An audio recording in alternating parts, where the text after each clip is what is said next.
အာဆနယ် YBS အကွက်အကြီးကြောင့်ဘောလုံးလောကအကြီးပြန်စီးသွားခဲ့ပြီလို့ညှိတွားလိုက်တဲ့ကွာလာ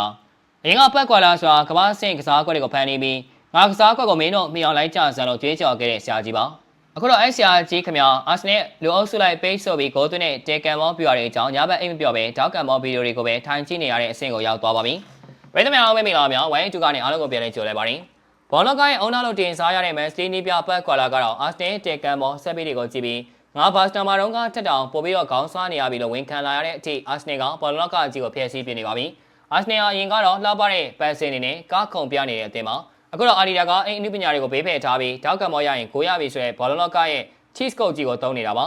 ဒီလိုရက်ကဘောလုံးကကြီးကိုဘယ်လိုပြန်စီးစေခဲ့တယ်လဲဆိုရင်အရင်ကနေပြတွေကကစားကွက်တွေနီးစတစ်တွေကိုပဲတွေးခဲ့ကြပေမဲ့အခုတော့အာဆနယ်ကြောင့်အားလုံးဟာတောက်ကမောမှာဘသူ့ကိုဘယ်လိုပေးရမလဲဆိုတာကိုပဲတက္ကသိုလ်ဝင်တဲ့စာမွေးဝဲဖြေရမယ့်သူတွေလို့ချက်မှတ်နေရပါပြီကွာလာဆိုရင်လည်းအရင်ကတော့လှပတဲ့ဘောလုံးကစားနေအကြောင်းပဲစဉ်းစားခဲ့ပေမဲ့အခုတော့ဂါဘရီယယ်ကိုဘသူကကာမလဲဆိုတာကိုပဲထိုင်စဉ်းစားနေရတဲ့ဘွားကိုရောက်သွားရရှာပါတယ်ကွာလာကပြောပါတယ်ကျွန်တော်ဘာစတာမာတော့ကထက်တောင်တေကန်မော်တွေကိုပိုအာယုံဆိုင်နေရပြီတဲ့ဒါနျူကလ িয়ার ယူပါဗီတာပညာရှင်ကြီးတယောက်ကရိုးရိုးလက်လုံပုံလေးတစ်လုံးနဲ့လာပြစ်မဲ့ကလေးတယောက်ကိုကြောက်လို့ဒိုင်းလွှာတွေထက်ထက်လုံနေရသလိုပါပဲ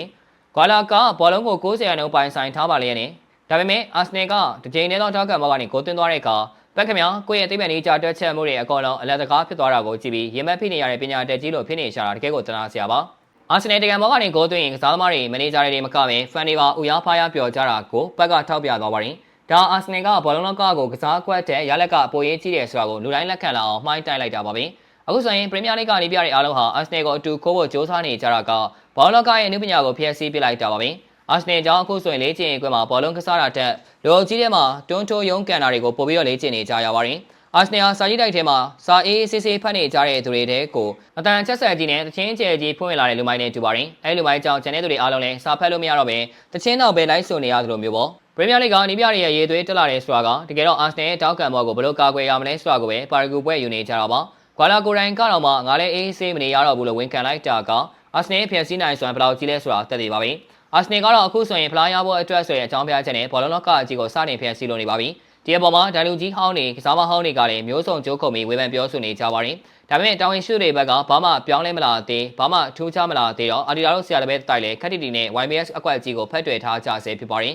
အချော်ပြင်ပြောမယ်ဆိုရင်တော့အာဆနယ်ဘောလုံးလောကအကြီးကိုတောက်ကန်မောအာနာရှင်စနစ်အောက်မှာထားရှိဖို့ကြိုးစားနေတာပါသူတို့ကြောင့်ကမ္ဘာကောင်းဆုံးပြကြီးပတ်ကွာလာကတော့ဘာစတာကစ်ကိုပြန်လန်းနေရတဲ့ဘိုးတော်ကြီးဘွားရောက်သွားရှာပါပြီပြန်ပြန်အသင်းတွေအားလုံးလည်းအခုချိန်မှာဘောလုံးကန်ဖို့တန်တောက်ကန်ပေါ်မှာကိုသမားကိုဘယ်လိုဝိုင်းကာပေးရမလဲဆိုတာကိုပဲဇက်တိုက်နေကြတဲ့အတွက်ဘောလုံးလောကရဲ့အေဂျင့်မှုဆိုတာအာဆနယ်လက်ထဲမှာပျောက်ကွယ်သွားခဲ့ပြီလို့ပဲဆိုရတော့မှာပါဗျာညီကိုတို့ကရောအာဆနယ် YBS ကစားကွက်ပေါ်ဘယ်လိုများမြင်ကြလဲဖြစ်တင်ရလားမိမိတို့ရဲ့မြင်လေးကိုလည်းပြောပြသွားခဲ့ကြပါဦးအဆုံးထိကြည့်ရှုပေးခဲ့ကြတဲ့အတွက်အားလုံးကိုကျေးဇူးထိုးပဲတင်ရှိပါရခင်ဗျာ